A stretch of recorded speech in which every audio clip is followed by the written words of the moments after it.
as they say, weekend is for the action, and of course, Monday is for the reaction. At the weekend, it was week 2 in the English Premier League, and for Arsenal, it was the very first home game of the season.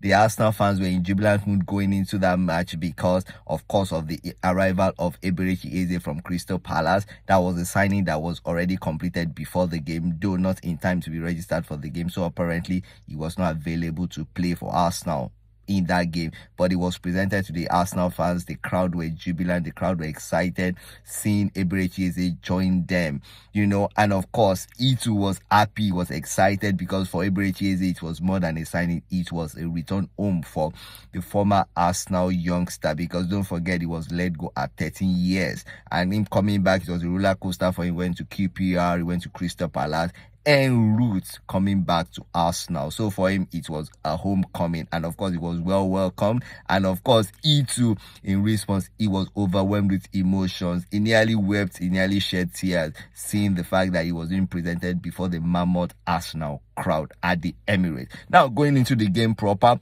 for Arsenal, the first game against Manchester United was a hard-fought 1-0 win. A lot of people said it was not convincing for Gyökeres. They said it wasn't the debut everybody expected for the big money signing. But coming to the Emirates, all eyes were on Gyökeres. Would he go the second game without scoring goals? Don't forget, even Thierry Henry went 9 games before he finally scored for Arsenal. But for Gyökeres, it wasn't going to be, because eventually he scored for Arsenal. In fact, he didn't score just a goal, he scored 2 goals. And of course, it was an afternoon of braces. For Gyökeres, he grabbed the brace. For Yuri Timber, he got a brace. For Kaliafori, he got a brace of assist. And of course, Bukayo Saka also opened his goal scoring account for the season, notching that sublime goal following a true pass by Yuri Timber, and of course that would be his 70th goal for Arsenal. That is huge. He keeps raking up the numbers and he keeps climbing. It will soon eclipse the record of Robert Pires, and of course beyond that, Arsenal kept the clean sheet again. Well, that was a game you would have expected Arsenal to win, but maybe not keep a clean sheet. But thanks to David Raya, who seems to be obsessed with keeping clean sheets, see that strong header, he actually parried away in the first half, and that would have been a turning point in that game, because before that particular incident, Arsenal, the scoreline was still 0-0. It wasn't as if Arsenal were leading. Arsenal were even finding it hard to actually have shots on target, but he made that telling save, and of course after that telling save, Arsenal went on to score a goal, a quick fire double in the extra time of stoppage time of the first half. They grabbed the second goal, and of course they went wild in the second half. So for Arsenal, it was good. It was a fantastic performance. And that was a telling save. When we keep saying that when a goalkeeper is obsessed with clean sheets, he doesn't even leave room for errors.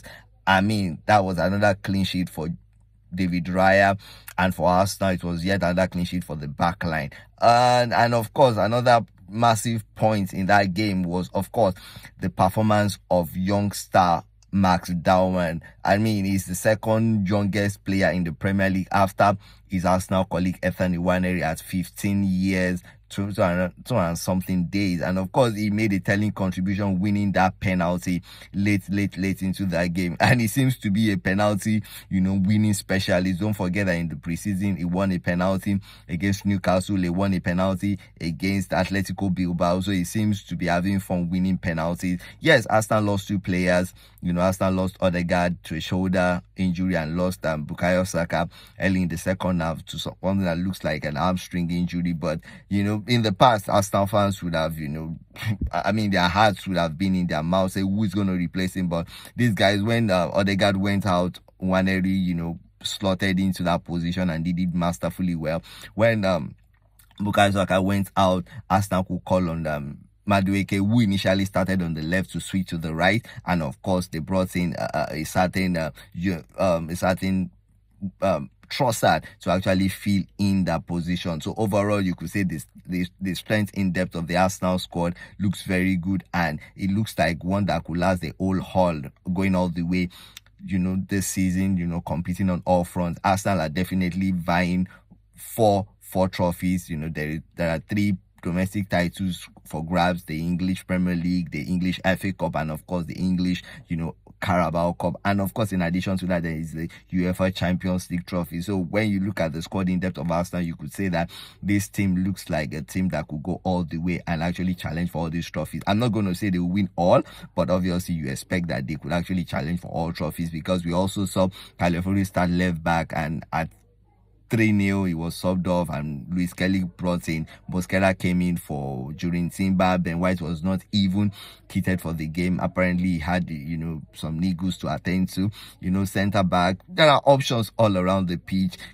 Merino didn't even get playing time. So that is the kind of squad depth, the kind of competition, the kind of competitive mindset that these players will have. They know that nobody can afford to put the foot off the pedal, because you know that if your form drops, there is somebody waiting in the wings to actually snatch your jersey. The good times are back for us now.